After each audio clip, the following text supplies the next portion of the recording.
Hello everyone. This is the final storytelling session of our 3-part storytelling series. These stories will center on accessibility and inclusion. On our website, you will be able to find a storytelling lens that can support you in listening to these stories. Jalasi, bienvenue, welcome. Thank you so much for being with us here today for our third of a 3-part storytelling series focused on equity in early childhood. My name is Jessie Lee McIsaac, and I'm the director of the Early Childhood Collaborative Research Center and faculty in Education and Child and Youth at Mount St. Vincent University. As we begin today, I'd like to start by respectfully acknowledging the land in which we are gathered for this storytelling series. Wabanaki is a Mi'kmaq term that describes where the sun rises first, or the Dawn Land, one that also describes the eastern location of the work that will be highlighted on Turtle Island. I am joining you from Chiboktuk, part of Mi'kma'ki, on the unceded ancestral territory which remains the homeland of the Mi'kmaq Nation. This territory is covered by the covenant chain of treaties of peace and friendship signed between 1725 and 1779. These treaties are affirmed by the Supreme Court of Canada and recognize Aboriginal title. We are all treaty people and have a responsibility to uphold these treaties through relationships of peace and friendship. Throughout our seminar series, we've highlighted stories from the unceded traditional territory of the Mi'kmaq and the Beothuk, and the traditional and ancestral homelands of the Innu of Nitassinan and the Inuit of Nunavut and Nunavut. As conveners of the storytelling series, we acknowledge that paying respect to these territories is an important part of beginning our conversations. We pay respect to the knowledge embedded in the Indigenous custodians of the lands and waters, and to the elders past, present, and future. And as we gather today, I'm also reflecting upon the four key Mi'kmaq values of respect, responsibility, relationship, and reciprocity in connection to the lands and waters as our country experiences unprecedented wildfires from coast to coast to coast. Many of you may have been directly or indirectly impacted by this, and I want to thank you for being with us today. Story sharing within communities can be a powerful way to come together to build connections with each other.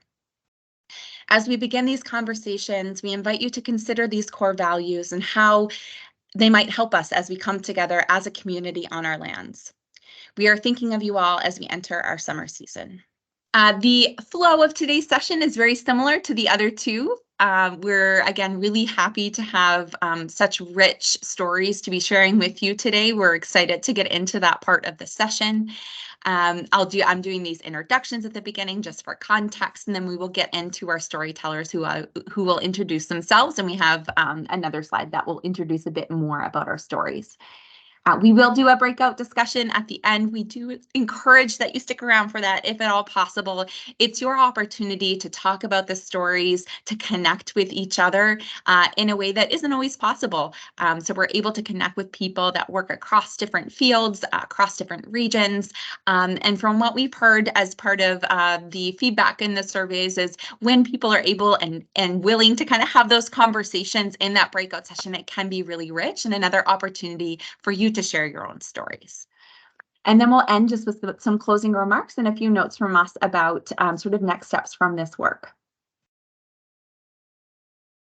So just to first acknowledge, and we've done this at the beginning as well before we get into this series, this storytelling series has been brought to you all through an ongoing collaboration that has been supported by a connection grant from the Social Sciences and Humanities Research Council and supported through the Margaret and Wallace McCain Family Foundation.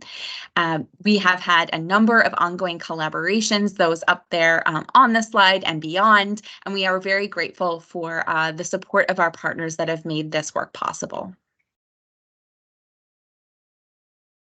So the purpose of this project and the storytelling series as an aspect of this broader project is to look for ways to build connections and showcase stories of equity in early childhood.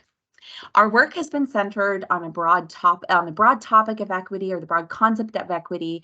And we know that there are many ways that we can explore equity. And we've done this intentionally through 3 separate storytelling series that are interconnected in terms of its focus. So we started with a focus on culturally responsive programming, then went to a focus on anti-oppression, and here we are today focusing on inclusion and accessibility. The storytellers have provided and will today provide illustrative examples through their personal and professional experiences of these equity concepts. And again, we acknowledge the interrelated nature of these concepts, and we've really experienced that through the previous stories and how aspects of inclusion and accessibility, which is our focus today, have come out already through the previous stories that have been shared.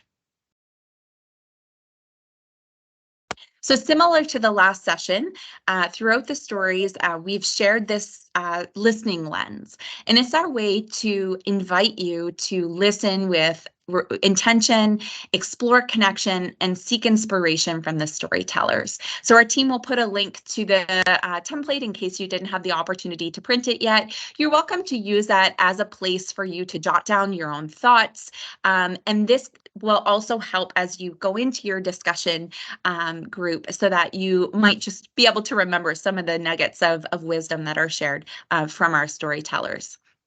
As you listen to the storytellers, we encourage you to consider and interrogate our colonial systems that influence inequity and the ways that we can move forward toward reconciliation through meaningful partnerships with our Indigenous communities. Again, this listening template is an opportunity for you to kind of listen with that intention. It's up to you how you engage and partake in these stories, but it's an opportunity for you to jot down some thoughts as they come to you. So I am thrilled to get into the real kind of focus of today's storytelling session by introducing you all to our storytellers for today. We have a fantastic lineup of stories from across the Atlantic region. Megan, Jill, Jennifer, Megan, Shannon, Colleen, Rhea, thank you so much for being with us today and sharing your stories. We are so excited to hear from you. So without further ado, I'm actually going to pass it right to our first storytellers, Megan and Jill. So Megan and Jill, welcome to the stage. So we will just finesse this pinning of stories. I will stop sharing my screen so we can see Megan. So Megan's going to start for us. So I'll pass the floor to you, Megan. Thank you. Perfect. Thank you. And first of all, I want to thank Jessie Lee and Jeannie, as well as the whole team who's organized this event, for allowing me to participate and come here and share and learn. As a participant in the previous sessions, I can say that it's been tremendously insightful and impactful. So thank you. My name is Megan. I'm the registrar for the New Brunswick Human Rights Commission. The Human Rights Commission in New Brunswick is responsible for administering the Human Rights Act. Now, I know from the comments that I've seen as people log on that we have folks here from really all across the country. Rest assured that the principles in human rights remain consistent across the country, even if the legislation does differ by province. But the application to the early learning sector in most cases is very similar. So our commission here has a 2-part mandate. We have a compliance mandate and an education mandate. And what I mean when I say a compliance mandate is that we have the ability to accept complaints of discrimination on the basis of 16 protected grounds. Those include things like race, color, family status. It could be gender identity or expression, physical or mental disability, among others. Our Act also has protections for reprisal discrimination. So if you file a complaint and feel that you've been reprised against as a result, you can file another complaint, as well as sexual harassment. Now, in terms of education, we have a mandate to educate the New Brunswick population about their rights and responsibilities under the Act. And over the years, the Department of Education and Early Childhood Development has reached out to us with different questions and different requests for training, and more recently around the notion of training for childcare operators on their duty to accommodate. So what does it actually mean to accommodate? What that means under the Act is essentially that any service provider, or our Act also covers employers and housing providers, has the obligation to accommodate individuals, including children, who need some sort of adjustment or support based on a protected ground. So some examples of accommodation can be things like, access to certain assistive technology to support disability, support services or allowing support services into a facility for a child with autism, maybe installing a ramp for a child with a wheelchair, or extra locks for a child who may be at risk of elopement or be kind of a runner, a policy to ask for food exclusions based on allergies, accommodation for an individual or a child to bring a service animal into the facility, and ability to pray or observe prayer times are some examples of accommodations that we could see in childcare settings. So why did the department reach out to us, and why is training needed for daycare operators? Well, the Department of ECD is often the first contact for parents who might be experiencing difficulties in their childcare setting. And sometimes the issues can kind of cross sectors. There could be a human rights component, and there could also be maybe a compliance component within the ECD, so the Department of Education and Early Childhood Development. So over the years, the Commission has seen a number of formal complaints filed in terms of childcare settings. We can see them kind of in two areas. We can see them under services, which could be a parent or guardian filing a complaint on behalf of their child, alleging maybe that they weren't accommodated properly. We can also see them in terms of employment, because the childcare facility will also likely be an employer, and so we could have employees filing indicating that maybe they weren't properly accommodated. We've also received well over 100 calls regarding concerns around childcare facilities. One of the things that we know, though, and those numbers they're not perfect. Our system doesn't really spit out the numbers, specifically based on childcare facilities. But what we know is that oftentimes parents or guardians, when they call us, they're concerned about the fear of reprisal. They're concerned about losing their childcare spot. They may be nervous to speak up because they know if they lose their childcare spot, that might have an impact on their ability to maintain their employment, and obviously that's extremely scary. And so what this led us to really understand is that it's really important that these issues don't occur in the first place. And so one of the opportunities that we have is to provide this training to childcare operators so that they understand what their obligations are and what their options are and how to respond to these requests for accommodation. Oftentimes, when it comes to accommodations, there's a lot of misinformation. So we often hear from, not just in the childcare setting, but from any private business. Well, I'm a private business. I can choose my clientele. I don't have to. The Act doesn't apply to me. And in fact, that's incorrect. The Act applies to all service providers, employers, housing providers, whether or not they're public or private. There still is that obligation and that duty to accommodate. Another misconception is that you don't need to pursue an accommodation if the accommodation is hard. That it's not easy, it's not simple, it's not something we're used to doing, it's not how we do it, and so they may choose not to accommodate that child. For example, they may feel it's too hard to install a ramp, or too expensive to install a modified toilet, or maybe some type of security system. Or they might have a fear, that if a child needs assistive technology, well, what if it gets broken? And so they might avoid accommodating the child on that basis. But the concept of accommodation is really to the point of undue hardship.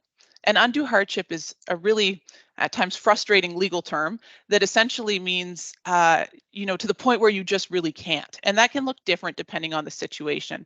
An example might be, a small business that's just unable to make a $50,000 renovation. But even in that case, if a complaint was filed, the commission would ask for evidence to support that they really, really couldn't, but they really tried. And we'd ask what other alternatives they considered. So accommodation is really about understanding that, our world and our children are beautifully diverse and have beautifully diverse needs, and that the onus really is on the provider to do everything possible in working with the parents and the child to make sure that that child has everything that they need to succeed, and be with their peers regardless of any protected ground that they might have. But we know this doesn't always happen, and we also know that childcare centers face really complex challenges that make this quite difficult. So the commission worked with EECD to essentially develop training, which we were providing kind of on an annual basis. But what EECD essentially asked for was that be kind of a box training to reduce the risk of gaps and to allow for kind of ongoing education. So anyone new coming into the sector would be able to access that. So we ensured that we provide the information, and they sourced it with, I think, an outside agency to develop it. And now this presentation is available. So the complaint landscape now in New Brunswick, we still know that there's a lot of challenges, specifically around children with autism in childcare settings. Oftentimes, childcare facility operators, they're aware that these children may need additional supports. And as a result, they may have concerns about maybe delays in the government support that they need. They may have concerns about how they're going to do that accommodation. And as a result, they may not offer a spot to that child, or they may decline enrollment to that child. We really want providers and families to understand that it's so important to work together. Accommodation is a two-way street where everybody kind of needs to come to the table and work to develop a solution that works for all the parties. And parents also need to understand that accommodation it needs to be reasonable, but maybe not perfect. And so those conversations are so important to happen between all the individuals involved to make sure that the child can be well supported, and that any risks of safety or things like that are addressed so that everyone feels comfortable on a go forward. And that really is the most important concept, is that everyone needs to work together in a collaborative way and a truly meaningful way to accommodate the child without presupposing the challenges that they may face. And so that's just a little snippet about what the Commission here in New Brunswick does. As we always say, we encourage you to reach out. If you're a New Brunswick resident, or have any concerns about things going on, you can always contact us. But if you're elsewhere in the country, I really do encourage you to reach out to your human rights commissions if you have concerns, questions. We're always happy to answer questions and to troubleshoot with folks who give us a call.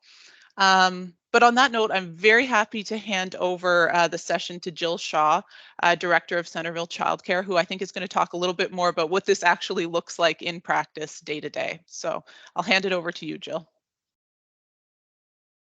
Good morning. My name is Jill Shaw. I am a pedagogical leader here in Centerville Childcare. We're a nonprofit designated center here in rural New Brunswick, a very small community. I've been in the child care field for 41 years. Started out in my home in Royalton as a babysitter, and moved on to a preschool educator in 1995, and then established Centerville Childcare with the board of directors in 2005. I currently manage 3 locations here in Centerville. They're within walking distance of one another. We have 21 employees and 82 childcare spaces. Along with our board of directors, we're in the process of currently working on a new facility project in our community to help meet the need of the childcare crisis here in New Brunswick. I call it a crisis because we have so many people waiting for childcare. I've been married for 41 years. I have 3 daughters, 5 beautiful grandchildren. And I have consistently worked in our church programs since I was probably 12 years old with the children. And I also volunteer here in the Centerville area in our Early Learning Development Center, which we have in our community. I thank Megan for her talk at the beginning, because it certainly goes together with what we do here at the center in Centerville. My personal passion is that every child and every family with centers and throughout our community would always feel loved, heard, and respected. I believe that every child deserves a safe, to be valued, to be given unconditional love, and to be protected from hate. And I also know that every child that we have within our centers needs this in different ways. For us here at Centerville Childcare, on the floor doing the work, inclusion means that all children and families and their supports are welcome here in our center. All means everyone.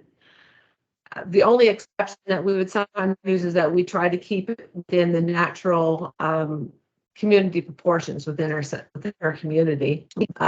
We celebrate. We don't just tolerate.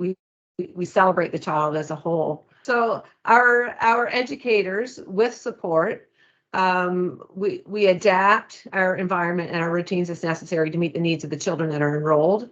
And we want to help each child to learn about their differences, as well as compassion and patience and acceptance for everyone. We endeavor to provide early childhood education with full and meaningful participation for every child that's involved. For example, when I had an educator that said, I don't think we'll take Jason today to the presentation at the school because it's going to be too hard for us. And my response is always, is it too hard for Jason because he's going to be overwhelmed, or because it's going to be overstimulating for him, or is it too hard for you as an educator because you can't manage the whole class? And if it's too hard for you, that's not a good excuse. I'll go with you.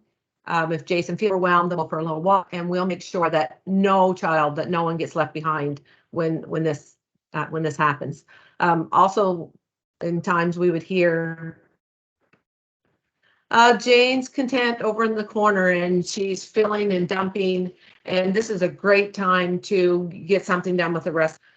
What we want for Jane is that she has a support so that she can join into the activity, and that everyone was being included and everyone is enjoying what's happening in the classroom that day. We work collaboratively with parents and community partners to ensure that the needs of every child and family are met. How do we do that? Well, we could set up a group chat so that parents and educators and all those involved with the child are being able to connect and communicate with one another, so we know how the child is feeling that day upon arrival, what's happening in their life that day. Are they going to be late? Gives us a chance to notify a child's parent if his sugar level is being elevated or maybe it's dropping. It may be that our educator is out that day and we need the parent to come in and administer the insulin. We try to stay connected with the parent in that day, in that way. We have an open door policy so that parents always feel welcome and supported, which is very important. For example, we had a new parent that had just arrived in New Brunswick. They needed to fill out the online portal and do some work on the computer. Because of a language barrier, they couldn't figure out how to get it to work. So I said, come on over Tuesday afternoon, we'll sit down together. I'll help you fill out the form. And what this does is it made her feel very welcome. It made her feel included, made her feel comfortable to ask questions later, and it gave her the chance to even just practice her English and be a part of our community, not only in the center, but the community of Centerville. So our people understand and agree to support our inclusive practices. For example, it's not always easy accessing support because we're in a small community. Quite often we hire our inclusion support and train them on the floor. What this does is it makes extra work, or the team has to work together more one-on-one, because it takes extra support from myself and especially the educated classroom. We work very closely with community partners, organizations such as Talk With Me or Viva. Excellent supports for the family, excellent supports in the classroom. But what that also does is it puts extra people in the classroom. So sometimes it's hard to keep the children engaged because there's extra people floating in and out of the classroom. And for instance, just this morning before we started, a phone call comes in. Our support person through Viva that's going to work this afternoon isn't available today. So now, okay, how do we rearrange, how to make that work for our day today, so that this child feels part of who we are and be a partner that's going on today. The best solution is always communication with one another to make sure that that's going to happen. One of the biggest challenges that we will or could face here is the accessibility piece.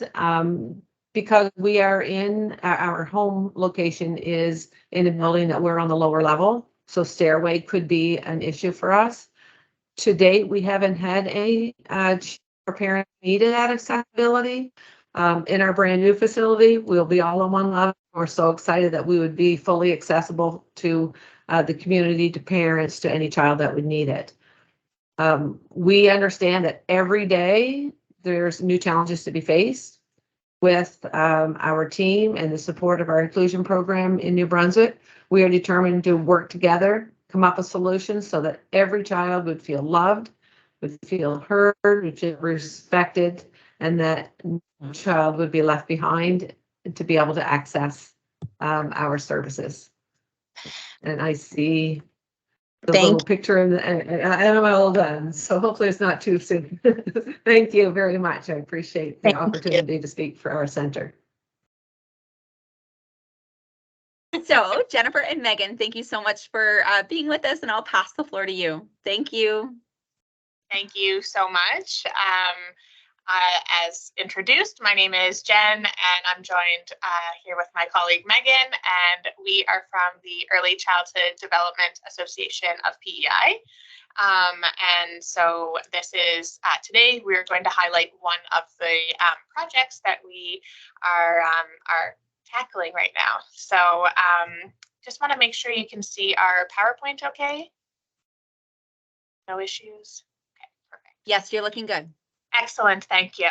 Okay, so anytime the ECDA does a presentation, we are honored to provide a land acknowledgement. So Megan and I are joining you today from the unceded Mi'kmaq territory, and through our journey through reconciliation, we are trying to add something special to our land acknowledgement so that they don't just aren't something on the agenda where we say the washrooms are over here and we're going to do a quick land acknowledgement. So we really wanted to add something special. So as you can see on your screen, we have two beautiful humans highlighted here, and they are Tate and Taya, and they live on a First Nation reserve here on PEI, about half an hour from the capital city.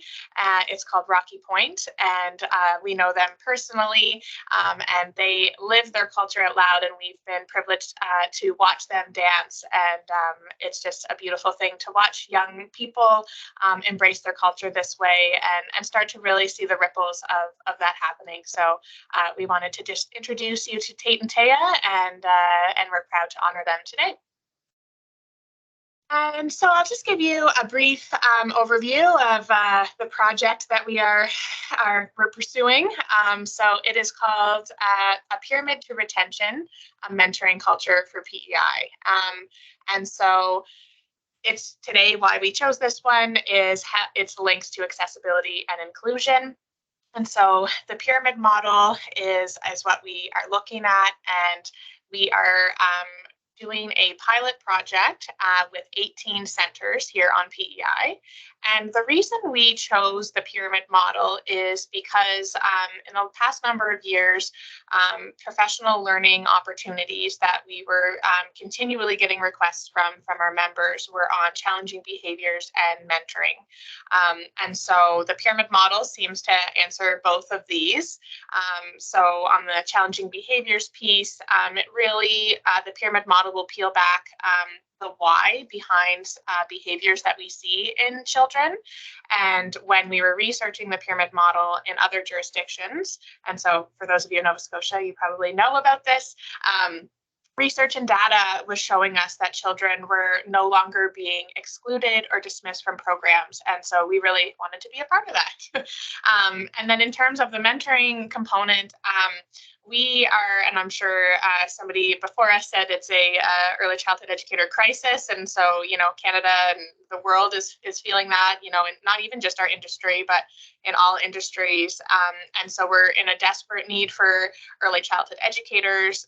We're seeing nationally that some programs are becoming more accelerated, and we know in this space that learning doesn't stop after you graduate, and so that lifelong learning component has to be there. And so this added layer of mentorship certainly will add to the intentionality, and the research has shown that this will help with the sustainable growth.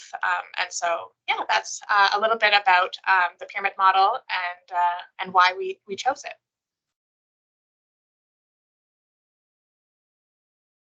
So another one of the reasons we picked the pyramid model is that it really takes the onus off the children.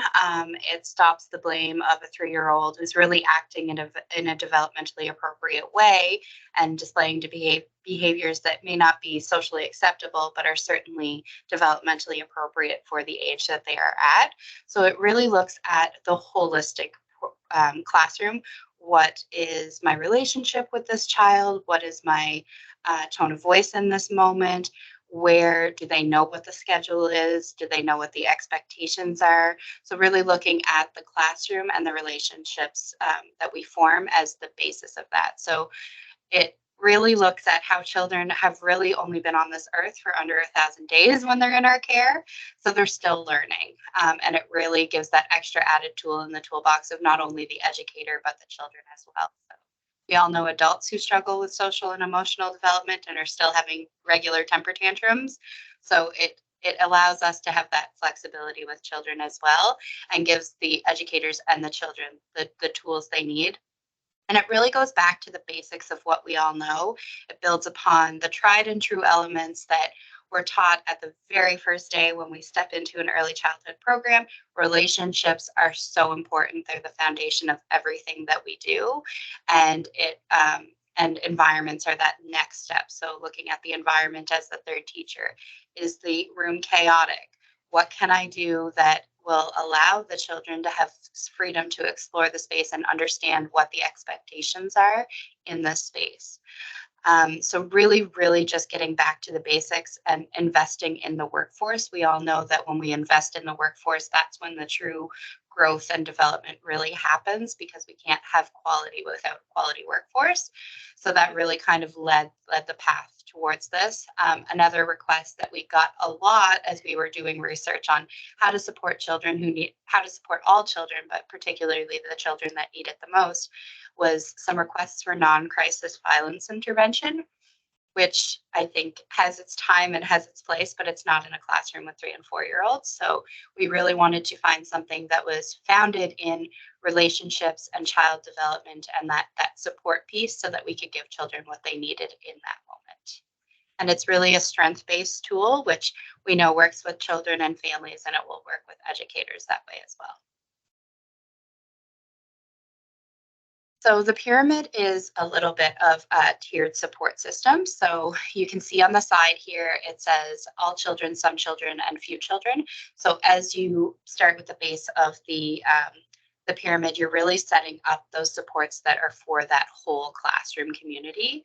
And when you have those universal supports in place for all children, then the supports at the higher levels, the need diminishes a little bit. So when we are on the basis, it's all children. As we move up to that targeted social emotional support tier, research shows that once the baseline supports are in place, it's about 15% of children that would need that. And then as we go up, it becomes a few children. So for that intensive intervention piece, which is that individualized support, once all of the other pieces are kind of in place, research indicates that about 5% of children require that. A couple examples that we would have for this would be a visual schedule. So the visual schedule is in the classroom, so all children can see it. All children have that support. Some children may need to go over to the visual schedule a couple times a day to see what's coming next, to talk about what they did that day so far and how the day will continue. And then some children need that step every single time. So really adapting to the child that's before you and what they need in that moment. As well, the pyramid model, one of the key features in there is a problem-solving toolkit. So the premise of that is to help children have the tools and skills to be their own problem solver. And again, this starts with the community of the classroom.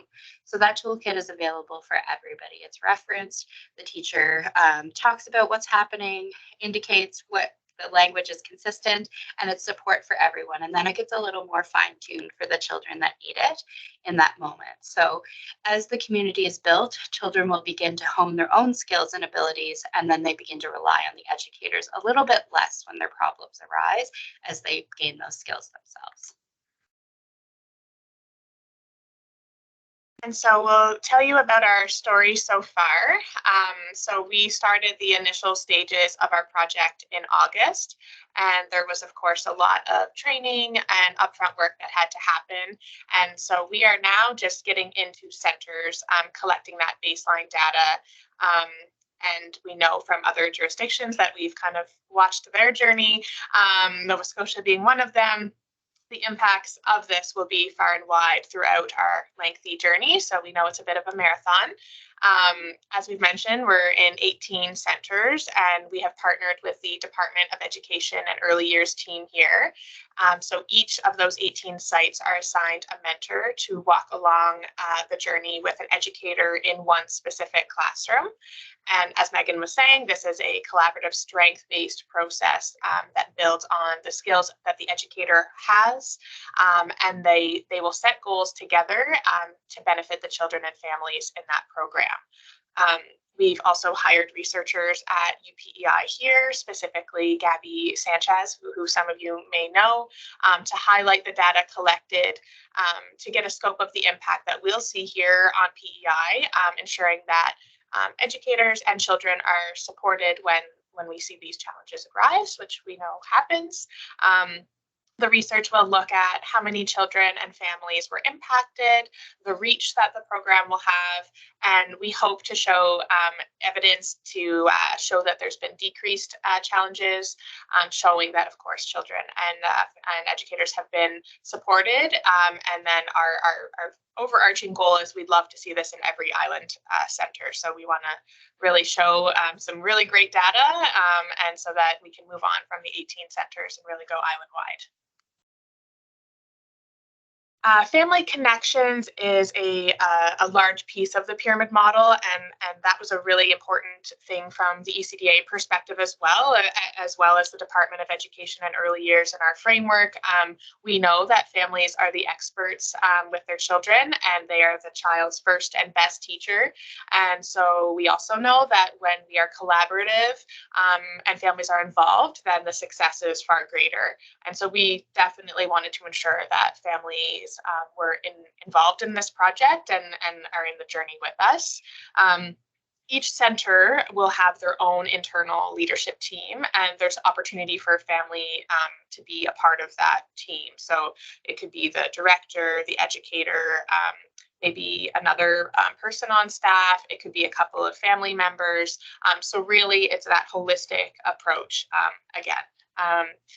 Additionally, there are resources that are specific for families, and that's, again, something Megan touched on, is to make sure that that language is consistent and that supportive methods are happening at center and home.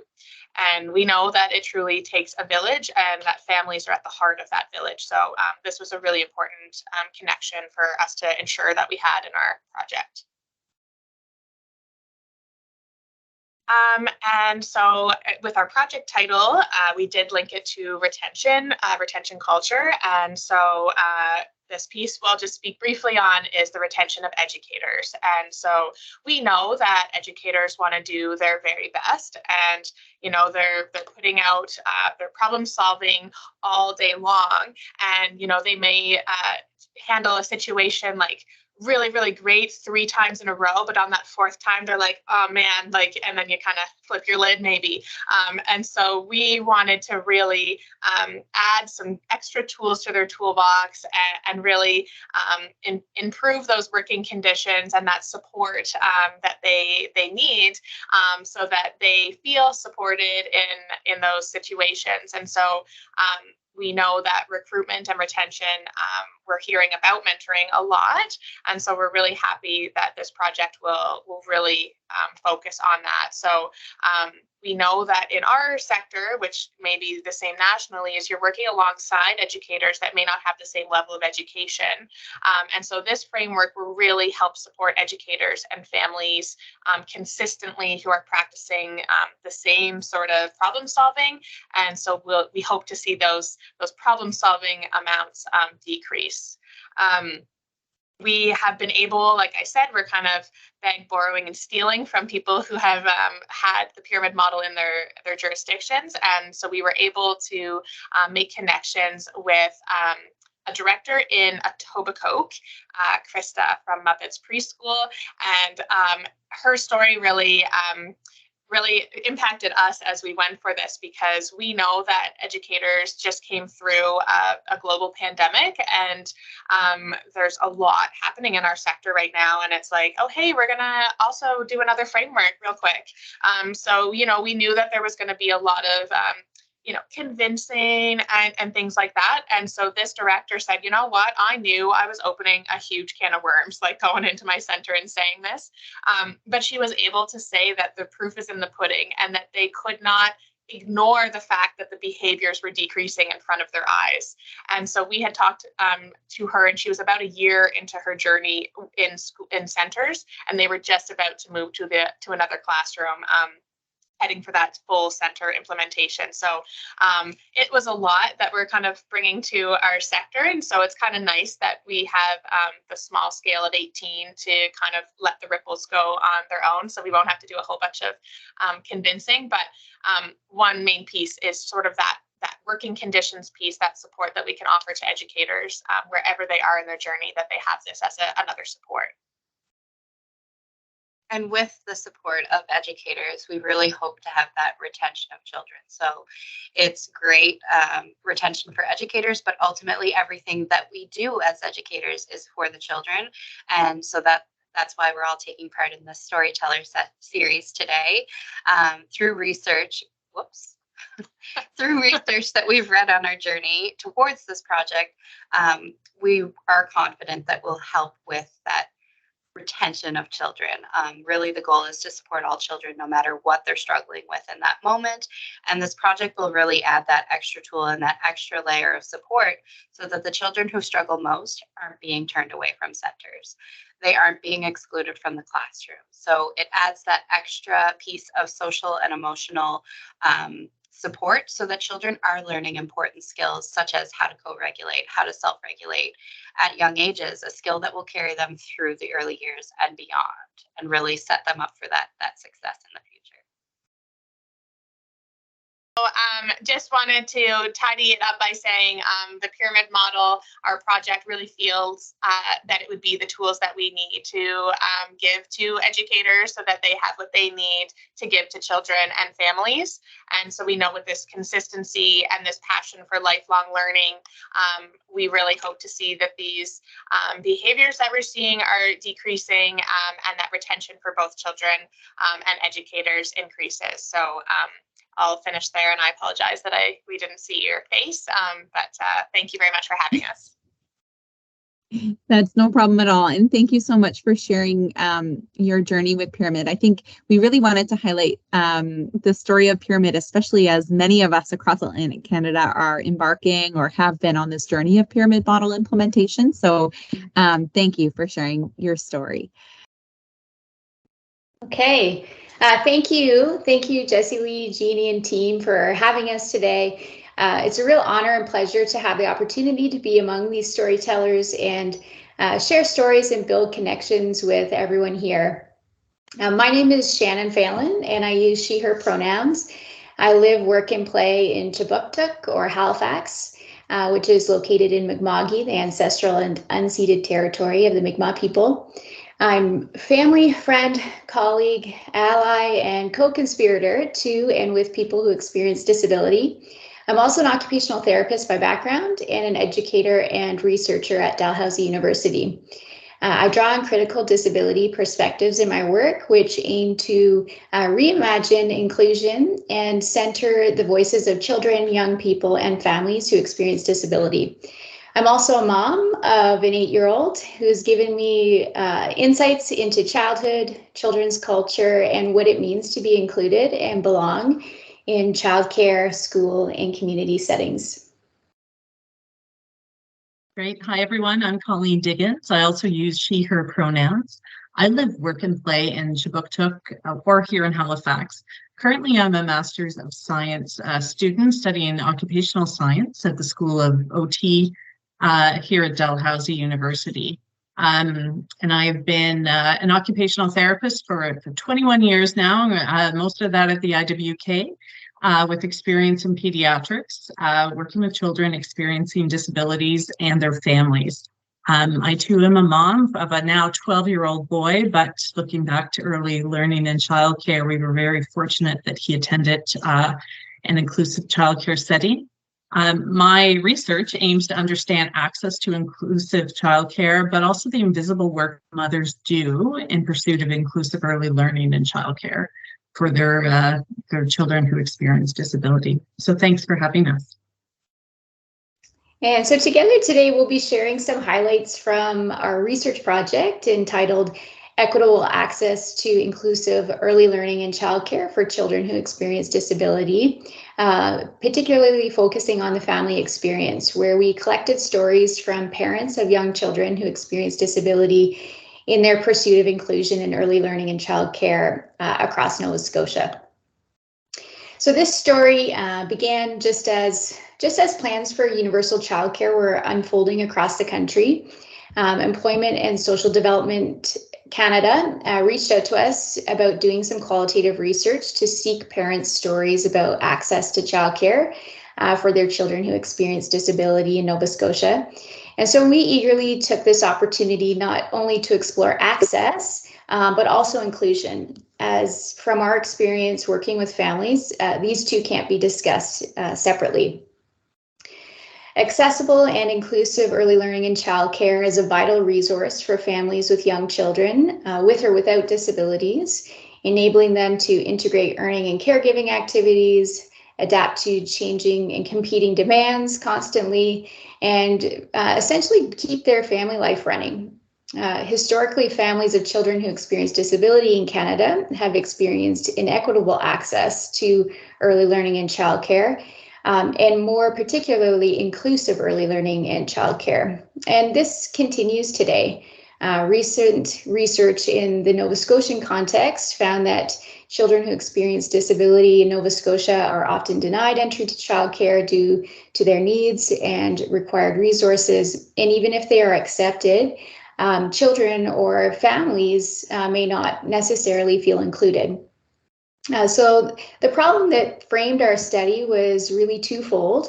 One being that there are systemic barriers that limit families' ability to access and secure inclusive early learning and childcare. And two, that there are systemic barriers that limit opportunities for full inclusion in these settings. So the purpose of our research was to hear from families of preschool age children who experience disability about their experiences of access and also inclusion in formal learning, early learning, and childcare in Nova Scotia. And so we asked the questions, what are the barriers and facilitators to accessing inclusive early learning and childcare? And how does navigating access to inclusive early learning and childcare affect family life? So we interviewed a diverse group of 17 parents, mainly mothers, of preschool-age children who experience disability across Nova Scotia, and also 4 key informants. So those key informants were 3 center directors and 1 inclusion coordinator. And Colleen is going to share with you some of the findings. Thanks, Shannon. Overall, parents had really diverse experiences with access to early learning and childcare here in Nova Scotia. And we were really privileged to hear these stories and now to be able to share this collection of their stories and experiences. As we all know, spaces are hard to find, and parents, and like Shannon said, mainly mothers, are accessing childcare, and they've done so through this trial and error kind of navigation process. One mother labeled it self-directed research, and that's really what all of the mothers were talking about, all of the participants were talking about. So parents described really a variety of childcare settings that they might use because childcare wasn't accessible. So they would try to kind of patch and piecemeal it together. So there was definitely formal daycares, day homes, nursery schools, parents, grandparents, other family members, pre-primary, friends, neighbors in the community, babysitters, respite, and all of our participants talked about these various types of childcare and having to piece it together. So often families first started with the one that they could access first was day homes or maybe family members. Other moms described being stay-at-home moms who had sought childcare but really couldn't access it full-time because they couldn't find it, or perhaps because of cost. They enrolled their child in preschool part-time. 2 mothers did. And one mother actually quit her job and opened her own day home. So her child had that opportunity to attend with other children and have social opportunities. However, she kind of unwillingly left her job to do that. Some parents described using pre-primary during the school year, but then they were having a lot of difficulty trying to access that wraparound care. So before school, after school, summer care, it was really hard to find that was inclusive and would take children with experiencing disabilities. So several families, actually a number of families, chose to forego pre-primary altogether due to that inability to find the wraparound care, or because they believed the child was better served at remaining in their childhood setting before they actually went to primary in Nova Scotia. So one example, and I'll share a quote here of patching and piecemealing from a mom, Kiana. I was due back to the work the day after his first birthday. So I took him to the day home, and a few days before, while I was still on maternity leave, to try to drop him off for like an hour for him to get used to it. And literally the first day she was like, I dropped him off. I was only going to leave him for like an hour or two. And then she's like texting me, like, he won't stop crying. I don't know what to do. And then the next day I brought him there again. And then literally she texted me. She's like, yeah, he's like freaking out. He hates me. And when I went there, she's like, yeah, I don't think it's going to work out because like he's having a really hard time. So literally I was due back to work like the next day and had no childcare. So I started like calling all the daycares that I already had him on the list for, but there's only a handful in Cape Breton that take 12-month-olds. Most don't take until 18 months. So that was 4 years ago. So my mother took a stroke like a year and a half ago. So she was actually in decent health then, and she was working herself. So I work 8:30 to 4:30, and she works 3:30 until 8:30. So she's like, I can watch him in the day, but I have to leave at 3:30. I don't get off till like 4:30. So I had to get another, I found another woman, and I had to pay her to watch him from 3:30 to 4:30. Then she went on to say she didn't know how to transport him from her mom's to the neighbors. So she actually recruited her younger brother to carry him over to the neighbor for that hour. And then she picked him up after her work was done. This went on actually for 8 months, and it was a lot of logistics and organization for her. And there was a lot of stress, obviously. Parents describe seeking early learning and childcare for a lot of reasons, but all parents describe their child's overall development, social opportunities, and definitely inclusion with peers as 2 key reasons for childcare. They also spoke, of course, of being in the workforce or maybe trying to return to school as other reasons. And they kept advocating and patching, so childcare in pursuit of inclusive childcare. So they may have found childcare in a day home or something, or in a daycare, but kept going to find something that was more inclusive. Stella was another parent. She described her experience. It's stressful. It's definitely like, it causes me to stress as well. I'm anxious about it a lot. And like I said, I don't always trust when I leave him there that he's going to be okay, but I don't see another option. That's hard to deal with, and I know it's probably the best place for him in terms of childcare settings, but it still doesn't feel like it's as good as it should be. Families talked about a lot of barriers and educators too that they encountered when they were doing their search. We mentioned lack of childcare spaces, long wait lists. The shortage of early educators is also a huge barrier at this point. Daycare has been costly. Settings aren't necessarily flexible for family needs, shift work and things. Inconsistent processes and practices across settings was something else that parents brought up. And of course, the need for more inclusive programming and to better understand inclusion and what training for that should look like.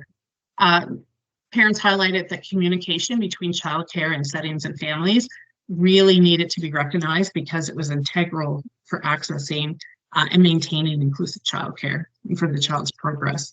Affordability cost, of course, came out a lot, and childcare was a significant expense, especially for families that had more than one child. We had one mom in the study who had twins with autism, and of course, she was looking for 2 inclusive spots at one time. Some families described having to hire in-home care support, which is even more costly. And a number of parents ended up leaving their job to care for their child because they couldn't find inclusive care. So there were resources and available funding discussed, monthly respite allowances, subsidies, grants, Jordan's Principle, which is a government program that addresses the needs of First Nations children by ensuring there's no gaps in government service. So childcare would apply to that. And of course, there's universal childcare, and that cost really was really welcomed by family and will continue to be welcomed by families who have child care spaces. And a few mothers made that saying, if we don't have a space, it doesn't really matter at this point. So other family members also, of course, may have been a resource and help with cost. Parents really talked about not knowing about funding opportunities and being really upset when they found out about them, months into their child maybe attending a childcare facility. So those are things that came up from the perspectives of childcare. Financial barriers impact all of that, like the ability to provide inclusive childcare services. So this is what the key informants from childcare talked about. They described not having the necessary resources to provide fair wages, which I think we all know about. So fair wages to childcare staff. Childcare center directors actually expressed the importance of having enough funding to hire the right number of qualified staff, and also to provide training for inclusive and accessible childcare. Also of note, healthcare teams and social supports, parents in key informants. So directors have talked about the benefits of having qualified and professionally trained staff in relation to accessing and maintaining childcare, including navigating a lot of the systems that are out there.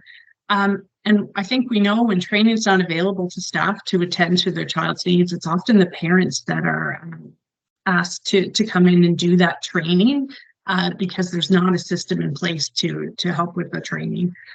We had a number of moms talk about feeding tubes. So other supports that we're talking about, developmental interventionists could be a big support, clinicians, facilities, SLPs, pediatricians, assistant pharmacists. I think that's the thing.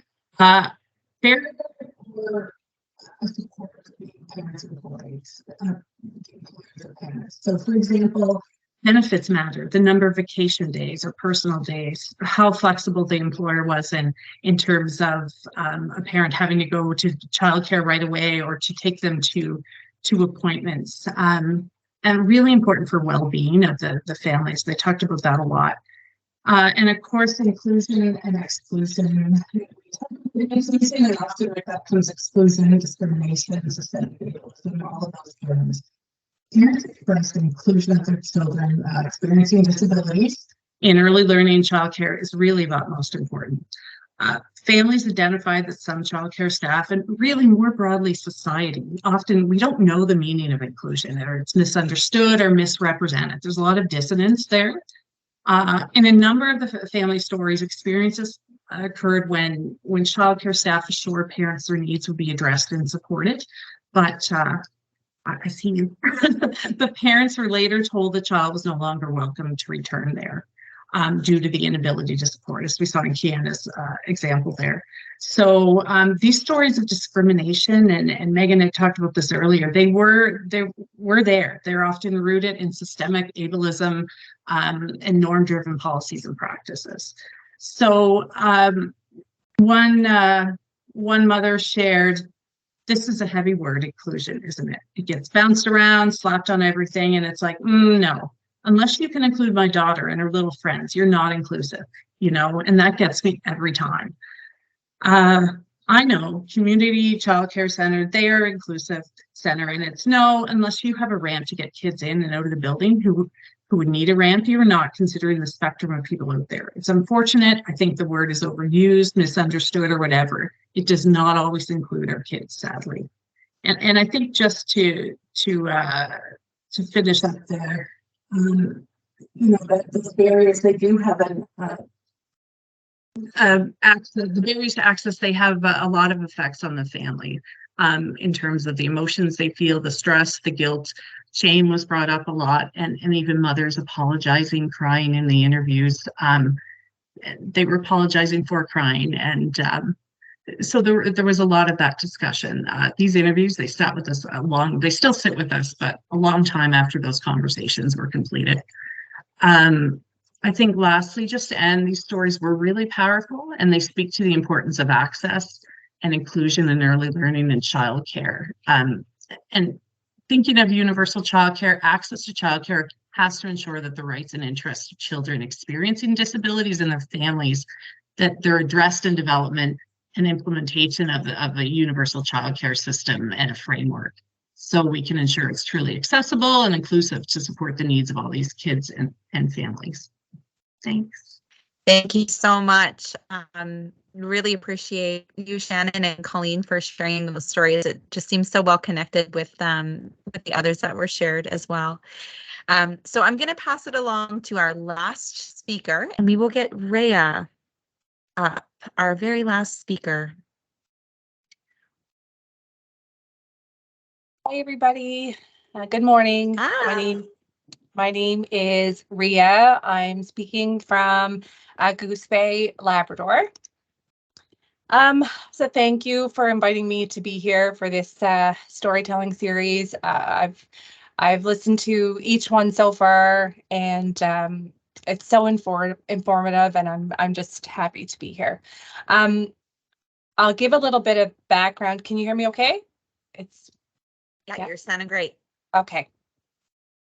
I'll give a little bit of background about me, just because I think my background is part of the reason why I think I struggled so much with my little guy's lack of inclusion.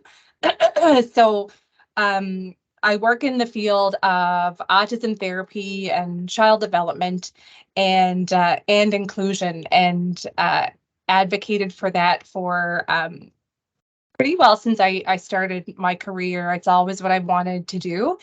So basically what I'm sharing today is about my little boy, Nathaniel. So I'll kind of start from the beginning, but it won't be completely linear, just because that's the way life is. So he is my middle child. I'm the mom of 3. He was diagnosed with type 1 diabetes when he was 3 years old. Up until he was 3, we knew something was wrong. Doctors knew something was wrong, but we really didn't know what. He had a lot of signs that pointed to an autoimmune disorder. He was, a sickly baby. We're in and out of the hospital, which was just hard on any mom. It was very, very difficult on me not knowing. And like the other ladies in the interviews, I will apologize for crying, because I probably will. But so when he was diagnosed with diabetes, it was, for the first couple of days, it was almost a relief that we knew what was wrong. And I guess I was a little bit of a victim to our societal views on type 1 diabetes, and that, you can control it. It's not that difficult. It just, everyone thinks they kind of know what it is and how to treat it, maybe because so many people have it, so many misconceptions in the media and in society. So, the first day of his diagnosis, I was like, oh, okay, I got this. My husband had already moved for work. He was like, I'll get on a plane, I'll come home. I'm like, no, this is good. I'm relieved. I know. And then within 2 days of his diagnosis, and all the educators and the nurses and the psychologist and the pediatrician coming in, and I was like, okay, I don't have this at all. It is completely different than what I thought it was, that what society kind of thinks diabetes is. So I went through a very difficult time. I think the most difficult was me having to put my child in pain. I think for me, that was the hardest part. I didn't become a nurse on purpose. It didn't interest me. I wanted to work with people, but pain and that kind of thing wasn't really what I was good at.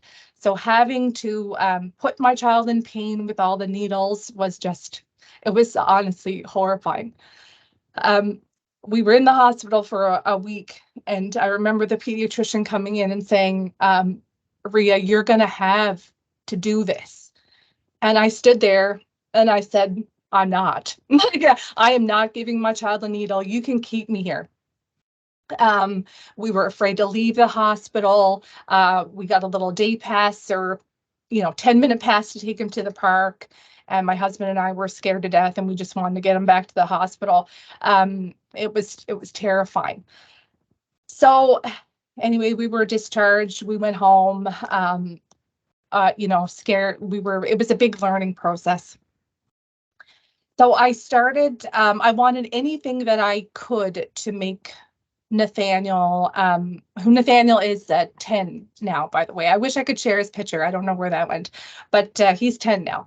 And so this was in about 2016, I think. And, we were moving, we got to Labrador, and I wasn't well, trying to learn all this, and then having to go back to work, having to find childcare that would accept him, was terrifying. It was very, very difficult. So I started to fundraise for a service dog. There were a number of reasons for that. One was because I love dogs. If you're a dog lover, it's something that you kind of feel deep down in your soul and your being. So when I heard that a service animal could detect low and high blood sugar and help keep my son safe, especially where he was so young, I started to fundraise for that and had some really wonderful people in my life who helped me do that.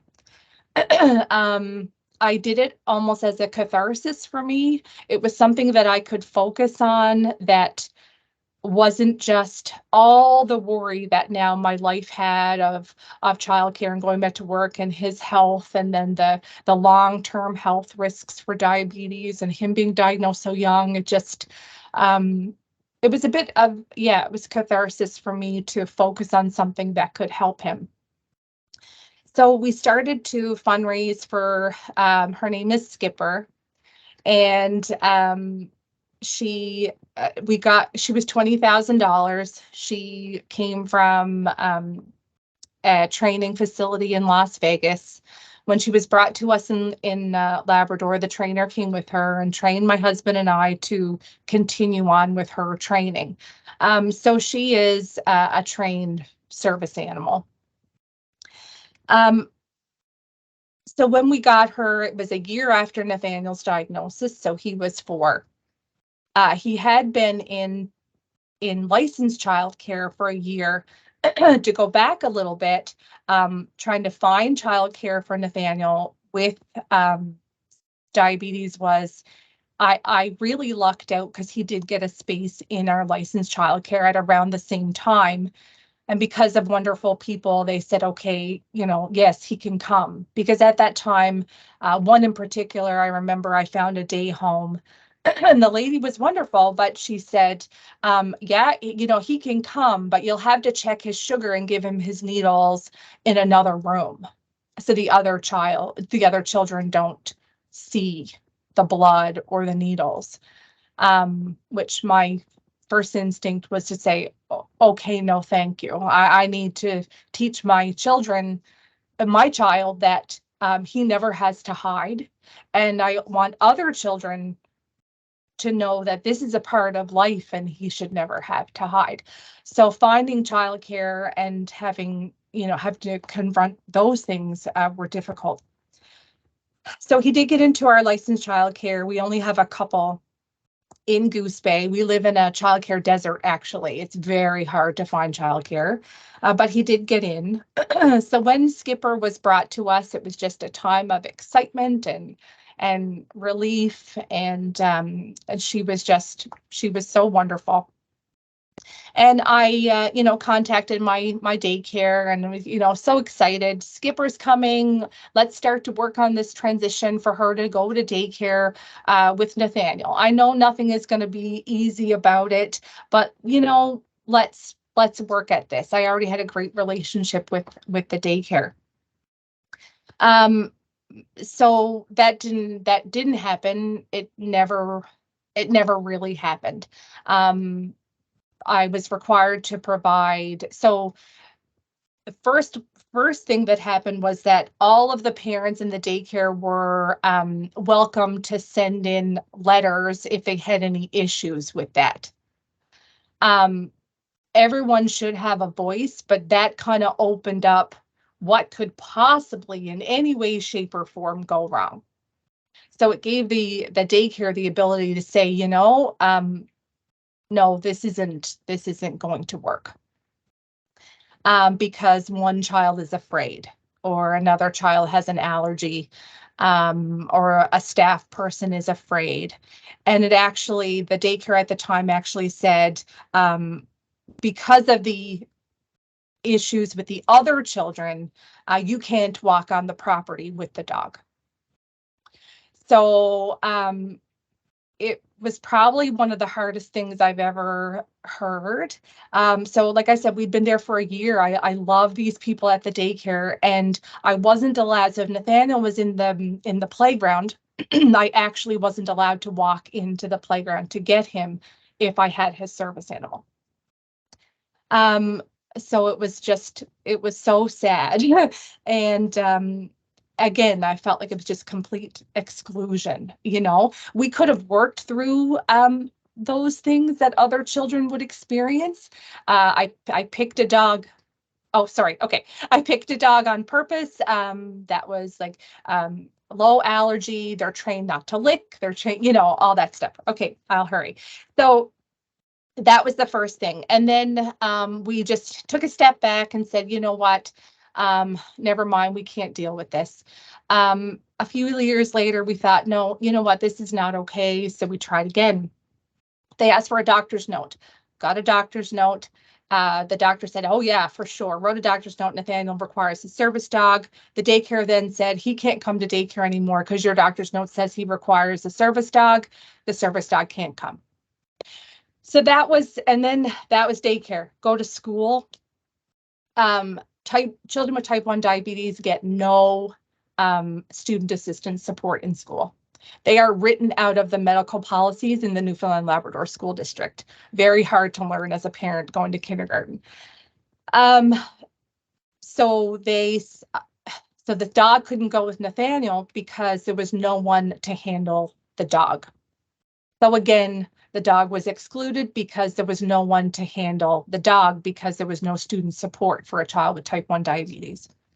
And then it just goes to every place we've been being yelled at.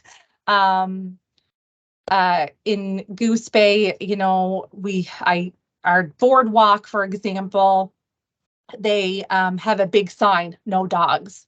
You can't actually have a sign that says no dogs. It can say no pets. So I advocated, and that was part of my little picture, but I advocated for years, and I finally got a sign that said no dogs, only service animals, so that I could walk onto the boardwalk with my child. I brought my service dog into my work one time, and because the dog had to be with us for the first 3 months, the whole time, I got reported at work.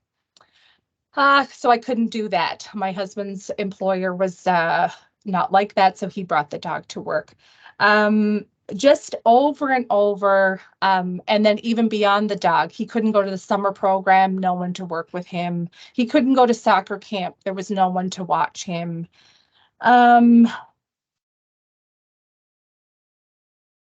Yeah, and I guess I could continue just to talk about, you know, we talk about inclusion, and it really is an illusion. It doesn't happen. From socially, you have some wonderful people that will help your child be included, but the daily, you know, when I put my son out on his bike to go and he has to take his juice and take this, no one realizes what it takes to even have him go out on his bike alone. Sleepovers, that type of thing. Like I said, going to a little beaver outing, or, you know, there's no one to help with any of those things. There's another child with diabetes here, and she couldn't go to the brownie sleepover because they didn't want the other children woken up in the middle of the night when they checked her sugars, So then I took my daughter out of guides because I was like, well, I can't, I can't, promote or be a part of something like that. So we think that, we talk about inclusion like these, like people are wanting that and working towards that all the time. And I'm so glad to hear all these stories because obviously we are working towards it, but my family is living proof that inclusion, for my little guy has been very, very difficult, and it hasn't happened. And now Skipper stays at home. She still alerts and everything at home, but I really can't take her very far because we've been, like I said, kicked out of restaurants, yelled at Remembrance Day assemblies, that type of thing.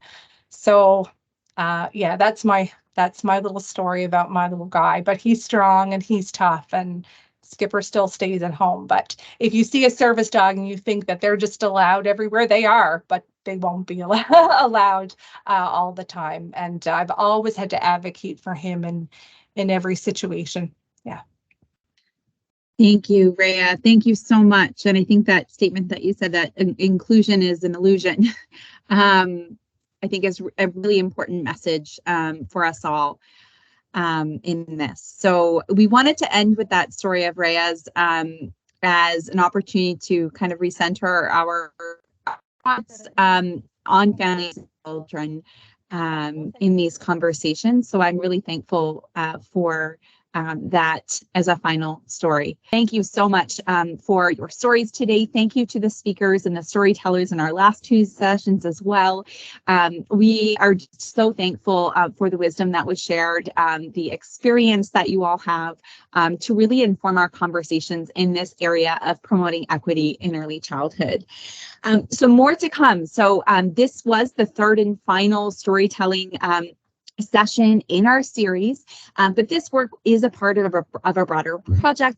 The outset, we'll have a conversation survey that we'll send this afternoon to all participants that welcome you share your thoughts on the series as a whole, this session in particular, but also the series as a whole, to help tell us more about how you might like the work to grow from here. Help us shape the work going forward. We will be, we've already posted the recordings of our past two stories on our YouTube account, and we're also producing a graphic summary of each of the sessions that will be available on our website. Some more information will be shared out through email to anyone that's registered. So if you've registered with us, you will get all of the other emails with this information to follow.